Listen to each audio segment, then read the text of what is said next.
नमस्कार प्रेक्षकांनो, शिवा मालिकेच्या आजच्या भागामध्ये आपलं स्वागत आहे. आणि त्यामध्ये आता सीताईने जेवणाची सगळी आता खाली बसण्यासाठी तयारी केलेली असते आणि तेवढ्यात आता कीर्ती आणि सुहास देखील तिथे येतात. तर आता सीताई म्हणते की आपण आज खाली जेवायला बसायचं बरं का.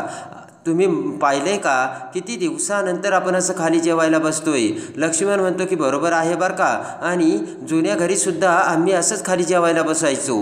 उर्मिला, संपदा सगळेजण आता बघत आणि ऐकत असतात. आणि लगेच आता लक्ष्मण म्हणतो की तुम्हाला आठवतं आहे का, जेव्हा आपण भाऊ होते ना तेव्हा एकदा खाली असंच जेवायला बसलो होतो बरं का. कीर्ती बसली नव्हती त्यावेळेस, पण सुहास बसला होता आपल्यासोबत. कीर्ती म्हणते हे बघा काका, तुम्हाला खाली जेवायला बसायचं ना, तुम्ही बसू शकता, पण इतर लोकांना अजिबात तुम्ही फोर्स करायचा नाही. मी तर अजिबात खाली जेवायला बसणार नाही. सीताई म्हणते कीर्ती का नाही बसणार ग तू खाली जेवायला, तुला मांडी घालायचा एवढा त्रास होतोय का, किंवा तुला आवडत नाही का. आणि सीताई म्हणते की नाही कीर्ती, काही जरी झालं ना खाली जेवायला बसायचं.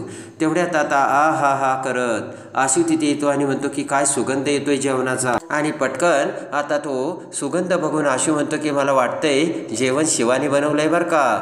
तर लगेच सगळेजण आता बरोबर ओळखल्यामुळे हसू लागतात. सगळेजण आता खाली बसतात. तर सीताई म्हणते कीर्ती जेवायला खालीच बसायचं बरं का. रागाने तोंड वाकडं करत कीर्तीसुद्धा आता खाली बसते.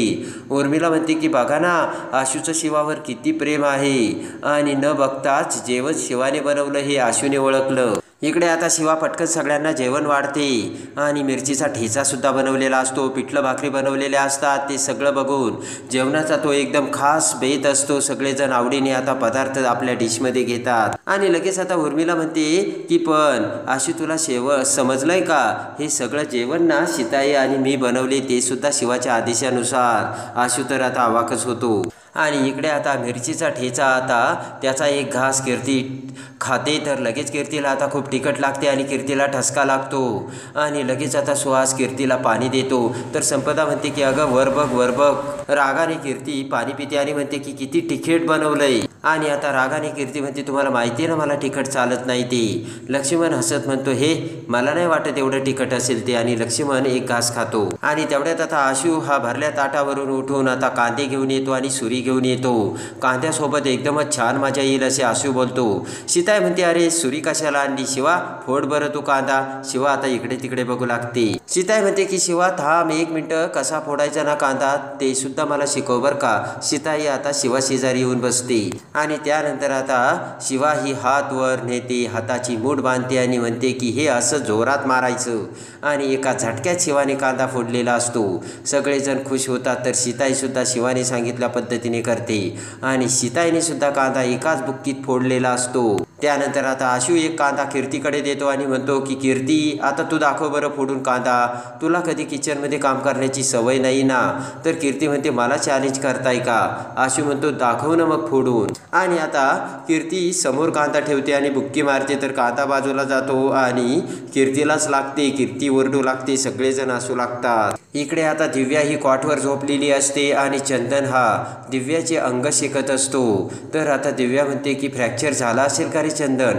चंदन म्हणतो नाही ग राणी, तर आपण डॉक्टरांकडे जाऊन यायचं आहे का. तर घाबरतच दिव्या म्हणते नाही नको, सकाळपर्यंत बरं होईल ना. तर आता चंदन म्हणतो हो. आणि चंदन म्हणतो की ही गरम गादी अशी पकडून ठेव बरं का पाठीवरती, मी पेनकिलर घेऊन येतो. आणि चंदन आता आतमध्ये पेनकिलर आणायला जातो. तर आता दिव्या खुश होते आणि दोन्ही हात वर करत आता दिव्या म्हणते की आता काय मस्त झोप लागणार आहे, आणि मोबाईल स्विच ऑफ करून झोपते. तर आता दिव्या खूपच खुश झालेली असते. इकडे आता सुहासला देखील खूप तिखट लागून सुहास बाहेर येतो. कीर्ती म्हणते की बघितलं ना मला सुद्धा तिखट लागलंय. आणि कीर्तीसुद्धा रागाने आता बाहेर येते. आणि इकडे आता सुहास कीर्तीकडे येतो आणि म्हणतो की येटू डार्लिंग, इथे का थांबलीस तू, सगळेजण तिकडे बाहेर आलीत ना. कीर्ती म्हणते मला नाही यायचं. तेव्हा आता सुहास म्हणतो का ग. कीर्ती म्हणते की मला त्या शिवाचा खूप राग येतोय आणि असं वाटतंय की सनकन त्या शिवाच्या कानाखाली मारावी. सुहास म्हणतो कीर्ती तू शांत हो अगोदर. सुहास म्हणतो हे बघ कीर्ती, आता तिचे ग्रहमान चांगले आहेत आणि आपले ग्रहमान फिरलेले आहेत. तेव्हा आता आपण शांत चित्ताने विचार करायला हवा काय करायचं ते. इकडे आता विचार करत कीर्ती म्हणते की आता त्या शिवाचा निकाल लावायलाच हवा. सुहास म्हणतो की म्हणजे काय करणार आहेस तू? तर निकाल म्हणजे काय? तर कीर्ती म्हणते की कायमचा निकाल लावणार आहे आणि त्या शिवाला कायमचं संपवायचं. कीर्ती म्हणते तू लक्ष ठेव आणि कीर्ती लगेच आतमध्ये जाते. आणि इकडे आता सगळेजण देसाईचे कुटुंब बाहेर आलेले असते, गप्पा मारत असतात. सीताई म्हणते की खरंच आशूने सुद्धा आता कमाल केली बरं का. शिवा म्हणते खरंच एक वेळेस आशूनेच माझा जीव वाचवला. आशू म्हणतो काहीतरीच काय, तू तर किती तरी वेळा माझा जीव वाचवला शिवा, मी एकदा वाचवला म्हणून काय झालं. संपदा म्हणते की खरंच पण आशू तू सुद्धा डम्मू ग्रेट आहेस. आणि आता शिवा म्हणते की अजून तर बरेच किस्से आहेत. सीताई म्हणते सांग ना मग. तर शिवा म्हणते की नको नको. सगळेजण आता शिवाला आग्रह करतात आणि म्हणतात की सांग ना शिवा. लक्ष्मण म्हणतो की लग्नानंतर नाही का तू पहिल्यांदा घरी गेली होतीस, तेव्हाचा काहीतरी किस्सा असेल ना. आणि लगेच आता शिवा तो किस्सा सांगू लागते. शिवा म्हणते की जेव्हा आम्ही लग्न करून वस्तीत गेलो होतो ना, तेव्हा एका हॉटेलमध्ये असताना आता आशूला कसे त्या लोकांनी धरले आणि बांधून ठेवली, तेव्हा गेट उघडून भर पावसात शिवाने कशी त्यांची धुलाई केली होती आणि आशूला वाचवले होते. ही सगळी घटना आता शिवा सांगते. सीताई म्हणते की एवढं सगळं झालं होतं का त्यावेळेस? तर शिवा म्हणते हो. आणि इकडे आता संपदा म्हणते पण काकू तू तर किती भारी शिट्टी वाजवली, एवढी शिट्टी तू एवढ्या लवकर कशी शिकली ते सांग ना. सीताई म्हणते की अरे त्यात काय, त्याला टॅलेंट लागतं, टॅलेंट. आणि लगेच आता संपदा म्हणते शिवा मला शिकव ना शिट्टी. सीताई म्हणते मी शिकली ना आता शिट्टी, मी तुला शिकवते थांब, कारण आज मी खूप आनंदात आहे. आणि लगेच आता सीताई म्हणते की मी आज शिवाचं वेगळंच रूप बघितलंय. लक्ष्मण, संपदा, सीताई सगळेजण गप्पा मारत असतात. तर तेवढ्यात सुहास आणि कीर्ती पाठीमागून तिथे येतात. आणि तेवढ्यात आता सुहास म्हणतो की मी सगळ्यांसाठी आईस्क्रीम घेऊन आलो होतो, तुम्ही आणलं नाही का? तर आता कीर्ती म्हणते की थांबा मी घेऊन येते. तेवढ्यात आता शिवा म्हणते की थांबा मी आणते, तुम्ही बसा इथे. कीर्ती म्हणते आणते ना मी. तर शिवा म्हणते मीच आणते. आणि आता इकडे कीर्ती म्हणते की तुला पुढे पुढे करायची काही खूप सवय आहे ना, आता बघ काय होतंय ते. असं आता शिवाकडे बघून कीर्ती विचार करते. तर शिवा पटकन आता आईस्क्रीम आणायला किचनमध्ये जाते आणि किचनमध्ये आता फ्रीज उघडते. आणि आता इकडे फ्रीज उघडून शिवाने आईस्क्रीमचे दोन्ही बॉक्स बाहेर काढलेले असते आणि डिश घेऊन आता शिवा ती आईस्क्रीम डिशमध्ये टाकू लागते. पण त्याच वेळेस गॅस ऑन असतो, गॅसवर कुकर असते आणि आता त्या कुकरमधून वाफा निघून ते कुकर हलत असते. तेवढ्यात आता शिवाचे लक्ष त्या कुकरकडे जाते. इकडे आता बाहेर सीताई आणि सगळेजण गप्पा मारत असतात. आणि आता शिवा त्या कुकरकडे एकटक नजरेने बघू लागते की कुकर आता जास्तच हलू लागते. इकडे उर्मिला सांगत असते की शिवाना खूप खट्याळ मुलगी आहे. इकडे ती घरात असली ना, घरातलं वातावरणच बदलून जातं. आशू म्हणतो की अगदी बरोबर. आणि त्याच वेळेस आता सगळेजण गप्पा मारत असताना आतमध्ये भयानक स्फोट झालेला असतो आणि त्या स्फोटचा आवाज आता सगळ्यांपर्यंत पोहोचतो. सगळेजण कानाला हात लावतात. तर लगेच कीर्तीला खूप हायसं वाटतं आणि लगेच आता आशू म्हणतो की आवाज कसला आला. आणि भानावर येत ते सगळं लक्षात येऊन सगळेजण आता वाऱ्याच्या वेगाने आता आतमध्ये धाव घेतात. पटकन आता शिवा अशी हाक मारून आशू जोराने आतमध्ये किचनमध्ये जातो. तर सगळे किचनमधील आता ते किचनवरचे सगळे भांडी आणि सगळं इकडे विस्कटलेलं असतं. शिवा असे ओरडत आता आशू आता शेजारीच भिंतीला आता कानावर हात देऊन उभे असलेल्या शिवाकडे बघतो. पटकन आशू शिवाकडे येत शिवाला मिठी मारतो आणि म्हणतो शिवा काय झालं, तू ठीक तर आहेस ना? शिवाच्या अंगावरती आईस्क्रीम आता सांडलेली असते, त्या सगळ्या वस्तू इकडे तिकडे पसरलेल्या असतात. आणि त्याच वेळेस आता संपदा ही शिवाला प्यायला पाणी देते आणि सगळेजण आता समोर बघू लागतात. तर भयानक स्फोट झालेला असतो. आणि आता शिवा लगेच सांगते कुकर गॅसवर होता आणि कुकरचा स्फोट झाला. उर्मिला म्हणते की असं कसं होईल, मी तर सगळं किचन आवरून आले होते आणि कुकर तर तिथे नव्हताच. आणि हळूच आता सुहास म्हणतो की कीर्ती हे आपल्यावर येऊ शकतं बरं का. कीर्ती म्हणते की असं काहीच नाही होणार, तू अगोदर तोंड बंद ठेव. आणि लगेच आता सीताई म्हणते की आपली जेवणं सुद्धा झाली होती, कुकर वर राहायचं काही कारणच नाही. आणि उर्मिला तू शेवट निघाली होतीस ना. आणि लगेच आता उर्मिला म्हणते की मी तर सगळं आवरून आले होते, कुकर तिथे नव्हतंच. तर सीताई म्हणते मग हे सगळं झालं तरी कसं? आणि लगेच आता सीताई म्हणते हे कळायलाच हवं. शिवा म्हणते की सीताई जाऊ द्या. तर लगेच आता सीताई म्हणते जाऊ द्या कसं? अगं शिवा हे तुझ्या जीवावर बेतलं असतं. आणि लगेच आता आशू म्हणतो की शिवा पण तुला लागलं नाही ना. तर आता शिवा म्हणते लागलं नाही पण मला घाबरल्यागत झालं. तर आता लक्ष्मण म्हणतो की घाबरल्यागत होणारच ना, चल आशू आपण शिवाला हॉलमध्ये घेऊन जाऊ.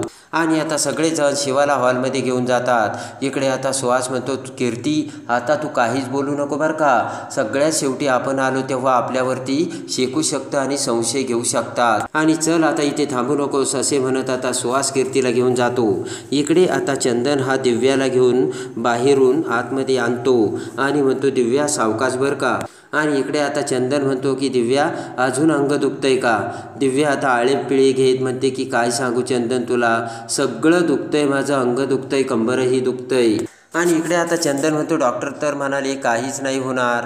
तर आता दिव्या म्हणते की मग मी काय मुद्दाम करते काय. बरं चंदन म्हणतो तू डॉक्टरांना सांगितलं का कुठे कुठे काय काय दुखतं ते. कारण चंदन म्हणतो डॉक्टर उगीचं चुकीचं नाही सांगणार दिव्या. आणि आता दिव्या म्हणते की असं कसे म्हणेल मी. तर आता चंदन म्हणतो हे बघ दिव्या, अगोदर तू बोलली होती डॉक्टरकडे जायचं नाही आणि तिकडे गेलो तर हे असं, आणि नंतर तू म्हणतेस तो डॉक्टर चुकीचा आहे. दिव्या म्हणते की मग आपण दुसऱ्या डॉक्टरकडे जाऊ. तर चंदन म्हणतो की आता हे काय चाललंय दिव्या तुझं. दिव्या म्हणते मला काहीच माहीत नाही चंदन, त्या डॉक्टरला काही येत नाही, त्याला मी तरी काय करू, मला खूप दुखतंय. आणि आता पुन्हा आता दिव्या त्रास होण्याचं नाटक करते. चंदन दिव्याला म्हणतो दिव्या तू झोप येते, आणि दिव्याचे पाय पसरवतो. चंदन म्हणतो हे बघ दिव्या थोडा वेळ आता तू असाच आराम कर. आणि चंदन बाहेर जातो. पटकन दिव्या उठून उभा राहते आणि हातपाय इकडे तिकडे वरखाली करू लागते आणि हसतच म्हणते की आता कशी मजा येते. आणि आता दिव्या म्हणते की हा मला किती बरं वाटतंय आणि आता मी छान आराम करणार आहे असे म्हणत दिव्या पटकन झोपी जाते. इकडे आता सगळेजण शिवाला बाहेर हॉलमध्ये घेऊन येतात. सीताई म्हणते सांग आता शिवा हे कसं झालं. आणि त्यानंतर आता शिवा सांगू लागते की ज्यावेळेस आपण सगळे इथे बसलो असताना मी आईस्क्रीम आणायला गेली, आईस्क्रीम मी फ्रीजमधून बाहेरही काढली आणि समोर किचनवर येऊन बघते तो काय कुकर किचनवरती गॅसवरती आता गॅस चालू असताना त्यावरती होता, आणि मी गॅस बंद करणार एवढाही मला वेळ मिळाला नाही, आणि त्या क्षणी मला कळलं की आता कुकर फुटणार. लगेच मी भिंतीला बाजूला झाले आणि भिंतीला टेकले आणि तेवढ्यात हे सगळं झालं. त्याच वेळेस सुहास आणि कीर्ती तिथे येतात. आणि लगेच आता उर्मिला म्हणते की बरं झालं शिवा तुझ्या लक्षात तरी आलं, नाही तर तुझ्या जीवावर बेतलं असतं. विचार करत लक्ष्मण म्हणतो की पण तरीसुद्धा अजून कोडच आहे, कुकर गॅसवर कसा. आणि त्यानंतर आता लगेच आता लक्ष्मण हा सुहास आणि कीर्तीकडे बघतो. दोघांचेही चेहरे आता पाहण्याला एक कावरे झालेले असतात.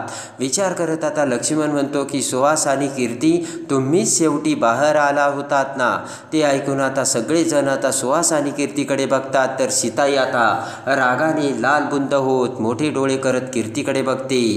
तर आता लक्ष्मणने बरोबर आता खरा सूत्रधार कोण हे ओळखलेलं असतं. तर आता सीताईला कीर्तीचे ते सत्य समजलेलं असतं. तेव्हा पुराव्यासकट कीर्तीचे ते भयानक कटकारस्थान समोर आणून सीताई आणि शिवा आता कीर्तीला कोणती भयानक शिक्षा करणार आणि सीताई आता कीर्तीची कशी हकालपट्टी करते हे बघण्यासाठी आणि शिवा मालिकेच्या डेली अपडेटसाठी बेल नोटिफिकेशनवर क्लिक करून आपल्या चॅनलला लाईक करा, सबस्क्राईब करा.